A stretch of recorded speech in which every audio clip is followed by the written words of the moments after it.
introduce to you Dr. Lee. Thanks, Carol. This is Dr. Ryan Lee. I'm the medical director at Developmental Disabilities Division, and um, we are presenting this training on skin breakdown and decubitus ulcers as a continuation of some of the themes that we'd like to present in training for everybody. Um, the continuity is such that we're looking at areas where we can improve on the system of support in the area of identifying health concerns that may lead to morbidity and mortality. And so as a result, some of the previous trainings we've done are on aspiration, swallowing issues, also on Alzheimer's dementia or other types of dementia. And subsequently, we've identified decubitus ulcers and skin breakdown as a potential risk for morbidity and mortality in our population. And so we find it one of those very important topics to learn about. We've invited Dr. Michael Shin, and we're really happy to have him participate here. He's a leader in the community in the area of wound care. He is currently the co-president and co-medical director for the wound care clinics through Queens Medical Center. And the purpose of this, again, is to introduce to all of us a situational awareness of identifying wound issues and also skin breakdown, and to be able to not just identify it, but perhaps know what to do about it and how to respond to it so that we can reduce the risk of this impacting the community with intellectual and developmental disabilities. This is our hope is to promote this as not just a situational awareness among yourselves, but a culture among all of us as providers of support so that we can, as a team, do better and keep our participants safer. This will not be the only presentation we provide or training we provide on the topic. We hope to provide it annually, at least twice a year, and at different levels of education for the population. So I want to give up the time to Dr. Michael Shin and have you guys welcome him. Thank you. Thank you, Dr. Lee. Hi, so my name is Mike Shin. I am one of the medical directors of the Queens Health System. We have 4 wound clinics. One is downtown, one is in Eva Beach. We have another clinic in Molokai and in Waimea on the Big Island. We also provide services in the nursing facilities and several inpatient wards. This talk is really basic, and for the most part, it's for people who are not healthcare providers, I would say. If you are a nurse or a physician, please look at the chat. There is a link for a presentation that I had recorded, and it is more directed towards healthcare providers and physicians going over the general concepts of wound care. And so that is going to review things such as diagnostics, therapies, interventions, and additional support. So without further ado, I'm going to start this. And this is, again, just a very brief, basic introduction to pressure ulcer prevention. So what are pressure ulcers? It is defined as areas of damage to the skin and underlying tissue caused by pressure, shearing, and friction. Pressure ulcers are classified based on the depth of tissue involved. You have stages 1, 2, 3, 4. Stage 1 is considered a pressure ulcer when there's been pressure injury, and how you identify it is that you'll see an area of erythema or redness to the skin, and when you push it, it doesn't Dr. Shin? Yeah. Sorry to interrupt you.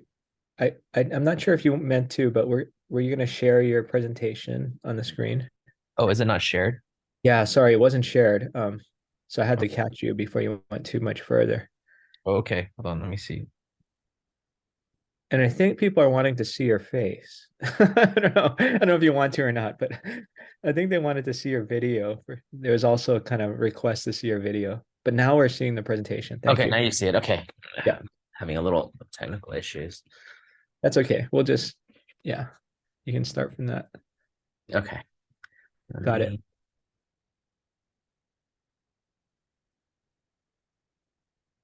All right, so starting over, sorry about that. So a pressure ulcer is defined as I think it's black again, Dr. Shin. It's not going. For some reason, it didn't. huh. We had it before on the screen where there was slides plus the main slide, but we don't have it anymore. It must have switched screens. Does that show? That shows, yeah. But when I hit play, it doesn't show. Yeah, it must switch it to another screen because not then it turns black and it doesn't show. Is it black? It's still black, yeah. Okay. So I'll just have to go through manually then. Okay, that's okay. Sorry about that. No problem. So pressure ulcers are classified based on stages 1 through 3. Stage 1 is when you have some redness to the tissue and it doesn't blanch white when you push on it. Stage 2 is when you have the top layer of skin broken down. Stage 3 is when you actually break down far enough into the subcutaneous fat. And stage 4 is when you break down into areas of muscle, fascia, and bone. And there are certain preventative measures that are really crucial to avoid these serious complications as these wounds delve into deeper structures, and there's complications associated with it. And so really how, the mechanism by which pressure injury occurs is the simplest way to think of it is that you look at your skin and you look at your fingertip, you look at capillary fill, and you see that the skin is pink, but then when you barely push it, it'll turn white. Really, what happens is that in pressure ulcers is that, your skin is blanched white, and when you blanch it white, that skin doesn't get oxygen. And when it doesn't get oxygen after a certain amount of time, eventually the skin will die. And just like we breathe, the skin breathes. It's just a longer duration. To emphasize this point, this is just a picture of, very trivial medical devices that, again, will just simply blanch the skin white. And if you leave it there for long enough, the skin will eventually die and you have a breakdown of skin depending on how much of that tissue and how deep the tissue is blanched and doesn't get blood flow will determine the long basically how bad the ulceration becomes.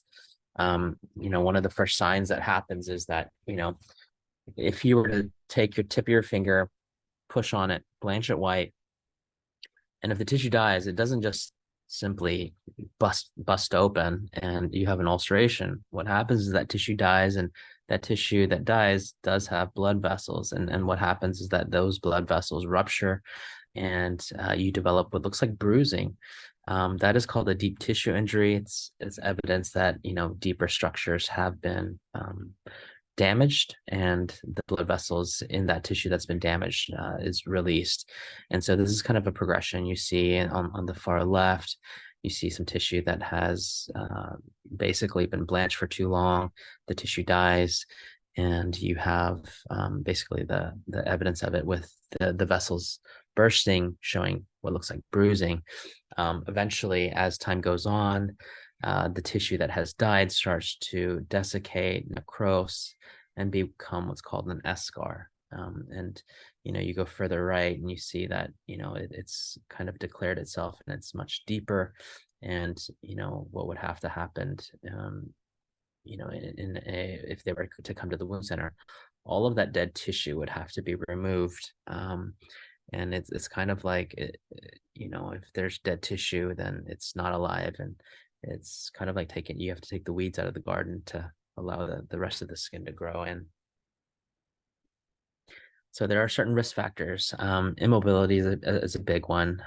Prolonged bed rest or sitting can increase the risk of pressure ulcers as the skin becomes blanched and the skin becomes deprived of oxygen. So patients who are neurologically devastated, elderly, demented, and just don't move that much, or they have sensation issues, and they don't feel when they sit too long.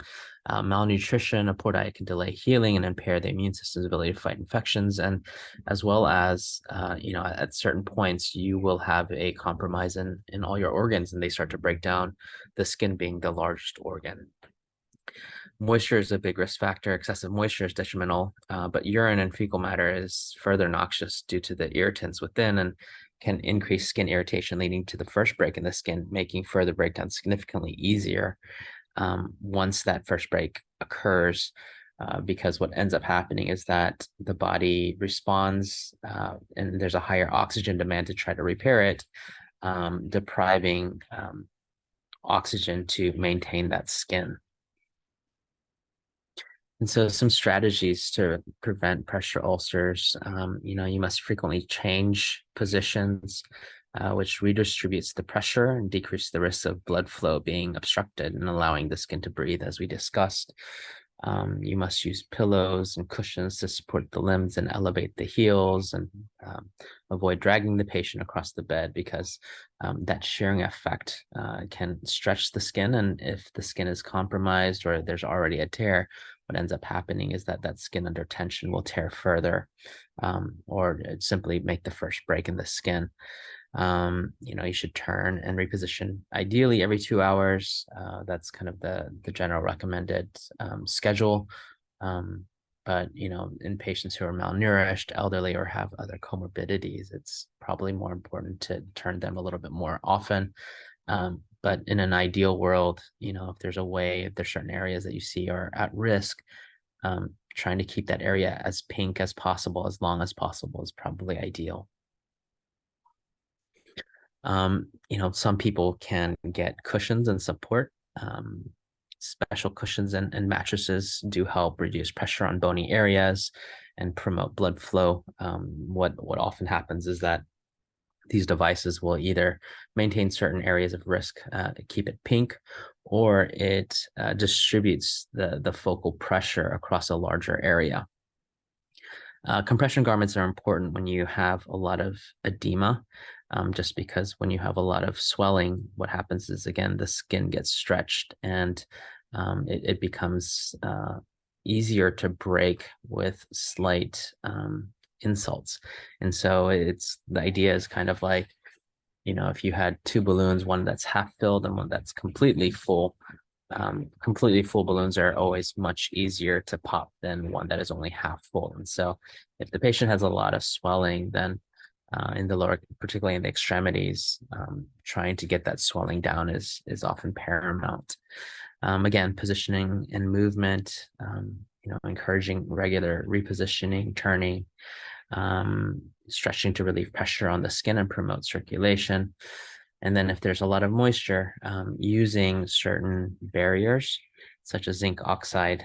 Our favorite barrier is called Triad. It's really thick, and what it does is that it has a petroleum base, and it repels moisture from the skin and also moisturizes the skin, preventing the skin from breaking down from excessive moisture. Some tips on skin care and hygiene. Maintain good hygiene, as dirt and bacteria can lead to skin infections. Use mild cleansing solutions and avoid using hot water. We like to use CeraVe, or we recommend CeraVe, or any basic soap that doesn't have any that's too fancy. No perfumes or fragrance or anything of that nature. If the patient has dry skin, apply moisturizing creams and lotions to prevent dryness and cracking the skin. That can often be the initial nidus for skin to break down further. And on the flip side, you want to use barrier creams and wipes when there's excessive moisture, particularly when there's a lot of urine or stool. And then regularly examine your patients or your clients for redness, swelling, tenderness. And if you do have breakdowns, seek help immediately for signs of pressure ulcers or any other wound for that matter. Some treatment options, once you do have initial breakdown until you seek medical attention, clean the wounds, again, with very basic, simple soaps. apply sterile dressings. If you don't have any, then sterile gauzes until you can get other supplies. In some cases, patients will need what's called debridement, which is removing damaged tissue to promote healing. And in some cases, you may also need antibiotics to assist with sterilizing the wound beds. Prevention, once you have breakdown, prevention becomes treatment. Just as you need the skin to be pink and breathe to stay alive, you will also need probably a lot more oxygen to the tissue to allow it to heal. And so in patients who have any breakdown of skin that is subject to pressure, it is going to be absolutely paramount that that tissue has a good amount, or that the pressure is mitigated to make sure that the skin continues to breathe. And in serious cases, once you do, just so that you can anticipate the next step, once you do have breakdown and you seek medical attention, surgery may be required for larger or deeper wounds to remove damaged tissue, and in serious cases, skin grafts may be needed to cover over the deficit. Please contact your local wound center or primary care physician for further assistance. Once a wound opens, again, the necessary supplies and equipment may be expensive. So it's really critical when it's early on, before it becomes serious, that you seek medical attention, and particularly for pressure ulcers. The wound might look very trivial in the beginning, but over the next several weeks, it will start to declare itself and get larger. So it's really critical that when you do actually have a pressure injury, that you seek medical attention early on. And once that happens and you get to a wound center, wound dressings will be supplied by the insurances. And in some cases, we'll be able to get specialty mattresses, hospital beds, and seat cushions for the patient, and that will help mitigate the pressure that the patient is subjected to. Other medical services that might be included is IV antibiotics, surgical interventions, and skin grafts in serious cases. And in conclusion, actions you can take, again, if you have any questions or concerns, you're welcome to contact me after this talk. But consulting with your healthcare professional is always critical, particularly with each case, so that they can provide you with personalized guidance. Take action to protect yourself and others from seriousness, and refer to a local wound clinic if you do have breakdown for assistance initiating treatments and obtaining necessary equipment. Prevention strategies should include regular movement, turning, cushioning, and skincare, whether it's if it's going to be moisturizers or barrier wipes, or barrier creams. And with these strategies in place, you can significantly reduce the chance of developing pressure ulcers. And when it's possible, try to maintain and keep your clients active, be positive. But overall, the skin is often a indicator of overall health in the patients, and so trying to maintain just general good health for the patient is really important. And that's really it. I'd like to open it up for questions on any specific cases or concerns. But that's for pressure injuries, that this is kind of a very basic overview. Okay. We just have one question. In terms of the presentations and handouts, the question was whether or not they would be able to get a copy of it.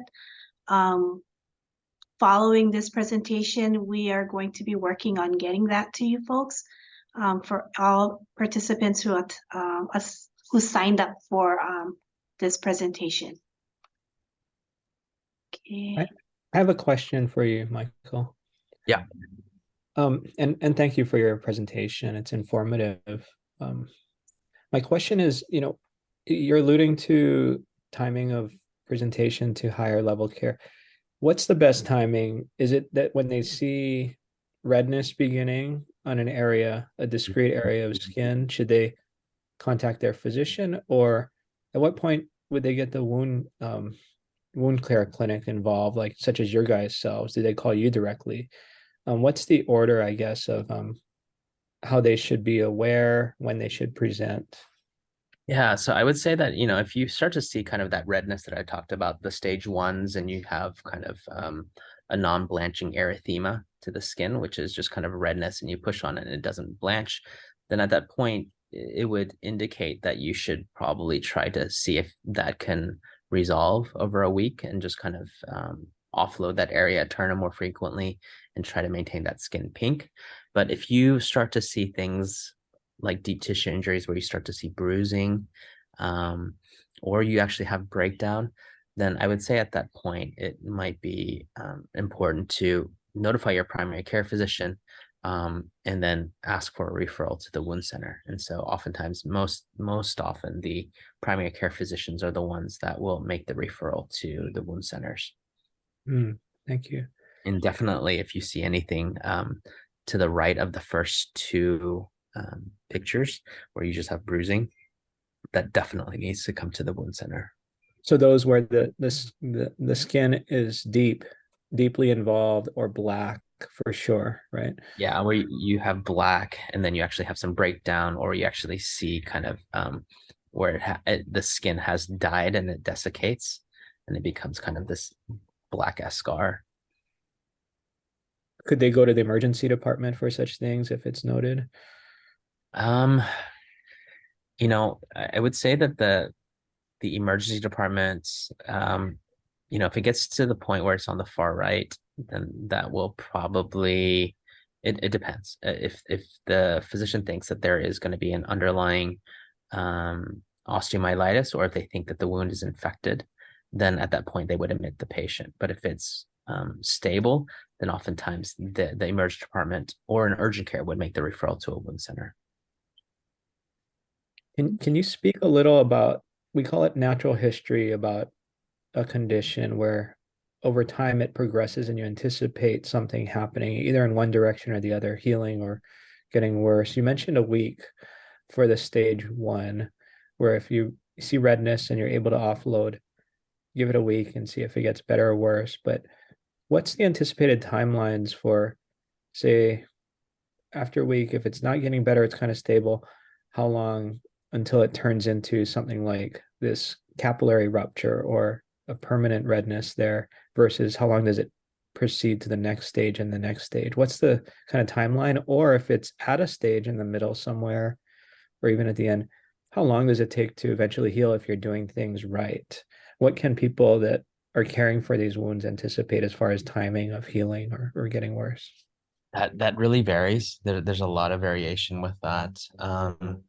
I definitely, if you on the right side, if you have just basically you have capillary rupture and you have this bruising, that's indicative that there is a lot of dead tissue. And what's going to happen is that dead tissue is going to declare itself, and you have to remove it.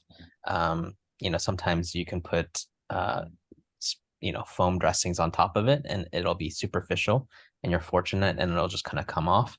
But if you're on the second or the third, I guess the right half of this, that is clearly dead tissue and that's going to be removed. And depending on how deep that goes, the treatment and the treatment course is going to vary significantly. Now, if it only goes down into the subcutaneous fat, you'll remove that dead tissue and they may or may not need antibiotics. But, the analogy I always think of is like gardening. And so it varies. And so if you have, let's say, a garden of flowers and your homeowner is walking on those flowers every day, it doesn't matter how great your gardener is, that garden's going to die. And so if a patient is not able to stay off of that skin and make sure that that tissue that's surrounding it and in that area of, I guess, breakdown is getting enough oxygen. And sometimes it's very difficult to get them to have staying off of it. These wounds might not heal and they might get worse. And so if you have patients who have trachs, they have feeding tubes and they have to sit up all the time, and you have a wound on their sacrum, just kind of right above, right on the middle of their buttock, they're constantly on it. That whole area is blanched white. the skin isn't getting oxygen, and you just don't really have many options to keep them off of it because of their feeding situation or breathing situation. And in those cases, it's kind of a flip of the coin. You hope for the best. Hmm. And it varies. And in those cases, even if you were to say, oh, this is really bad, they have a bone infection, they're getting IV antibiotics, and they need a large muscle skin graft, that skin graft is even more sensitive to the blanching of the skin. And so if they're sitting on it or they go to dialysis 3 times a week, that graft is going to die pretty quickly. And the likely success of it is pretty low. And so there's a multitude of factors that you have to take into account when it gets to that severity. But, the mainstay of prevention as well as treatment is the skin. Are you able to maintain that skin pink? Or is it, that there's no way around and you just have to allow the patient to lay or sit on the wound? And if that's the case, then, your likely success goes down pretty dramatically. Mm-hmm.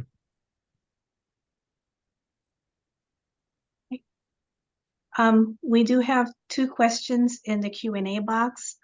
The first one is, how do we assess skin breakdown for patients with dark skin? That's a tough one. When you actually get deep tissue injury, I would say that it doesn't show up as easily, but when you have bruising, I mean, there is a certain threshold that there's a distinct demarcation and it's easily visible. The blanching erythema is going to be substantially tougher. And I would say, depending on how dark the patient is, you might not see erythema. That's always a challenge when you have people with cellulitis, which is a skin infection, to be able to see. And it really comes down to, is it tender or not? But when they start to actually break down, it's pretty clear when the skin breaks down, or they develop significant tissue death or tissue loss, where if you look again to the right 2 pictures, it doesn't matter how dark they are. It's pretty clear that they have pretty bad breakdown. But going further to the left of the spectrum in terms of early stages, it's probably going to be the bruising that you're going to see that will kind of show a demarcation. But to see a stage 1 can be a challenge. But some of the initial findings would be, a bit of tenderness to those bony prominences, just areas of typical pressure ulcers, the scapulas, the sacrum. If they sit a lot, right over the ischium, which is right below their butt cheeks, and then their heels. And you just kind of, as if they are really dependent on all their ADLs, as you bathe them, just if you feel and they have a tenderness, that might be the first indication that you need to keep an eye out. Okay, thank you. The next question is, does the wound care clinic refer clients to a nutritionist if indicated? Yes and no. Unfortunately, insurances have not caught up for this. We do a nutritional assessment. Unfortunately, insurances will only pay for supplements for patients with diabetes, and so they will have to go to a diabetic dietitian. And then if they have kidney problems at dialysis centers, they have a nutritionist. And in those cases, they can prescribe certain types of nutritional supplements. What we often do is that we will screen them with certain lab tests called prealbumin and albumins, and that'll kind of give us a small insight to what their nutritional status is, outside of just their physical exam if they're emaciated. And unfortunately, we have been intermittently successful in petitioning certain insurances to pay for the supplements, but a lot of times it is a cost that the patient or the caregivers must incur.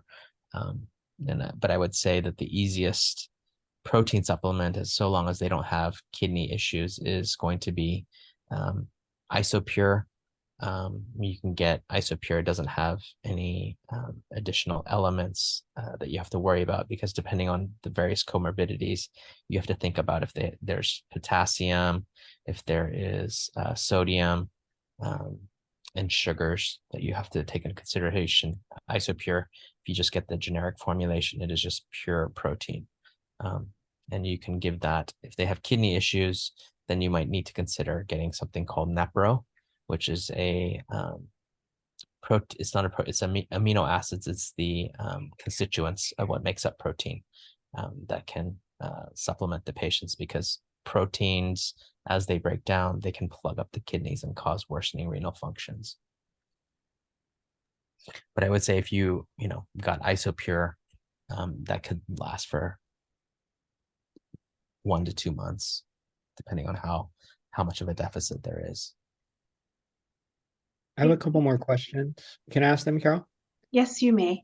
Okay, thanks. So, just a point of clarification on the natural history and response. So, from what I'm hearing, the stage 1 where it's just redness there, that's possibly reversible, meaning we could reduce pressure and we might see a reversible stage 1.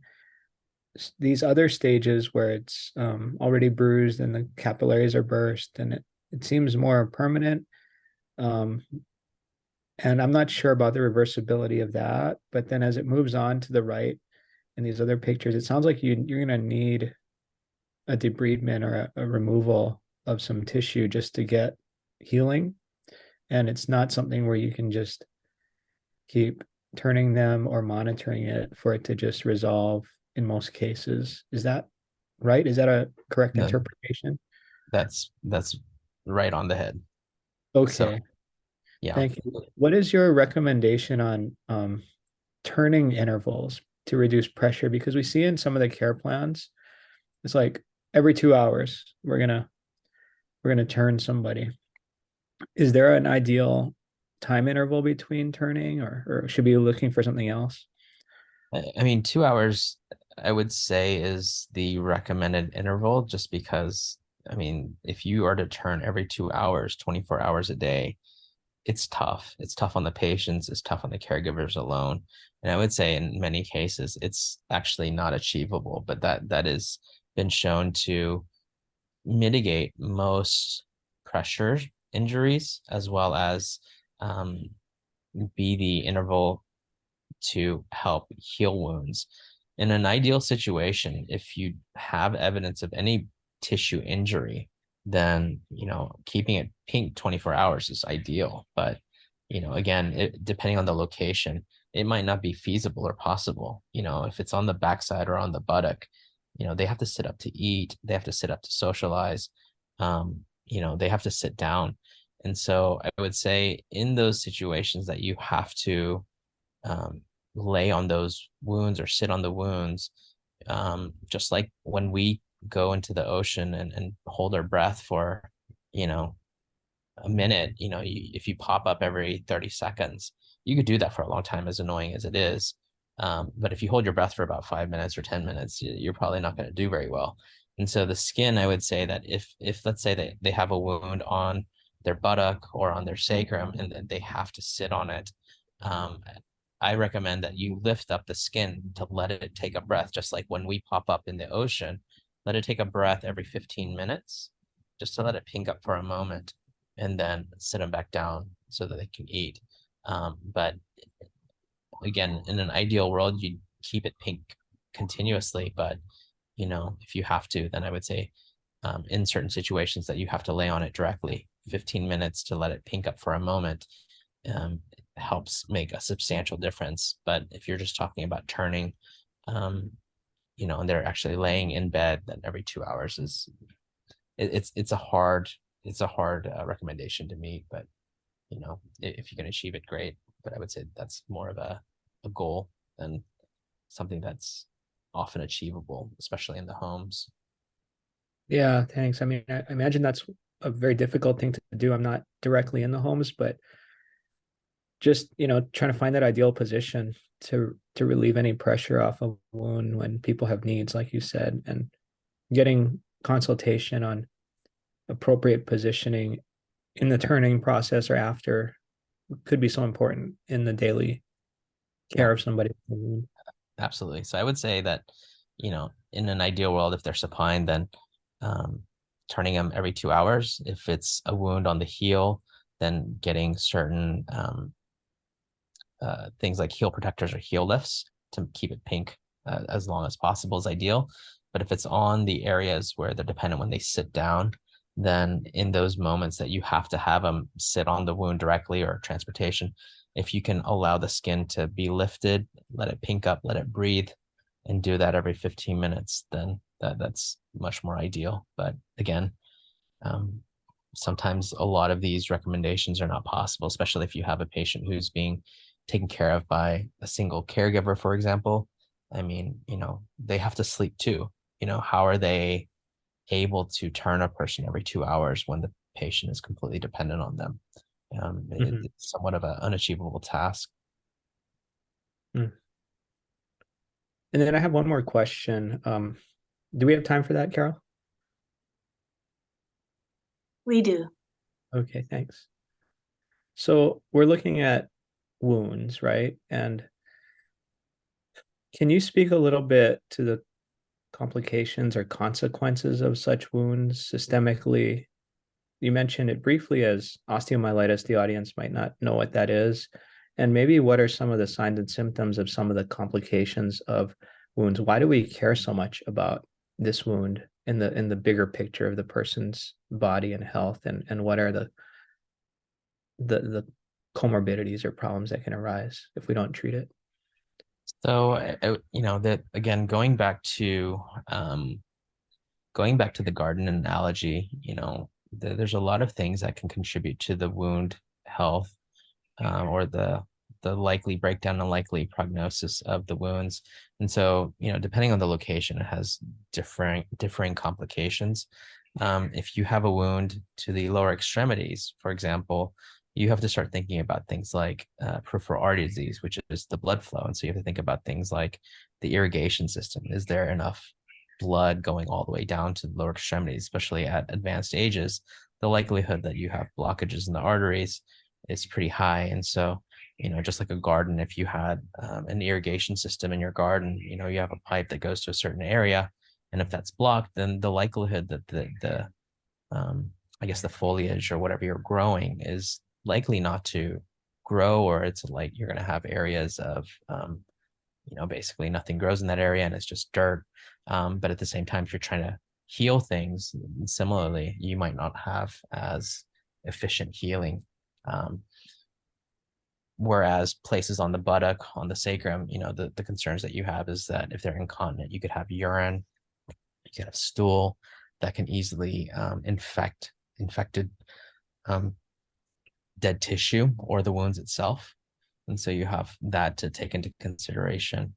But, again, depending on how deep the tissue goes, if it starts to involve and expose the bone, then the bone gets infected. And the treatment for bone infections is if the tissue eventually dies or the bone dies, then you have to resect the bone. If it's infected, they need IV antibiotics. And depending on how large the deficit is, you may need to have a pretty substantial graft that covers over that tissue. So if you have a large area of bone also that's exposed, bone doesn't really have good blood flow. And so what ends up happening is that you have this large area of bone exposure and you give them IV antibiotics, but that area that is exposed doesn't really get those IV antibiotics. And because of that, oftentimes you'll have to do a graft with muscle in it, so it has blood flow to deliver the antibiotics to cover over and deliver to that area of bone exposure. I don't know if that answered your question. I mean, I'm looking at that, but also, we've had cases where it's led to sepsis and then hospitalization and death. And I guess I'm just wondering, should that be on their minds as they see some of this? Well, definitely. If you have someone who has a tissue death where you have either the bruising and then it's red, swollen, painful, fevers, or even, you go to the right where you have purulence coming out in terms of the drainage, those are concerning signs, and you need to seek immediate medical attention. But definitely, it is very possible to develop sepsis due to it if it does get infected. But there's again, there's varying degrees. Is it because they have a lack of blood flow to the area? Is it because there's an excessive amount of dead tissue? Something that I often see is that patients who have a lot of dead tissue, and by definition, dead tissue doesn't have blood flow. And if that tissue gets infected, even if you give them antibiotics, those antibiotics only come to that interface between live and dead tissue.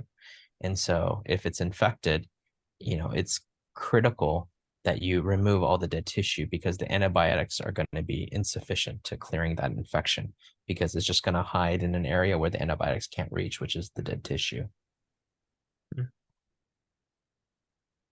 Thank you. All right. We have no other questions in our Q&A. Any last words from either Dr. Shin or Dr. Lee? No? I just want to thank Dr. Shin for participating in this and helping us raise awareness.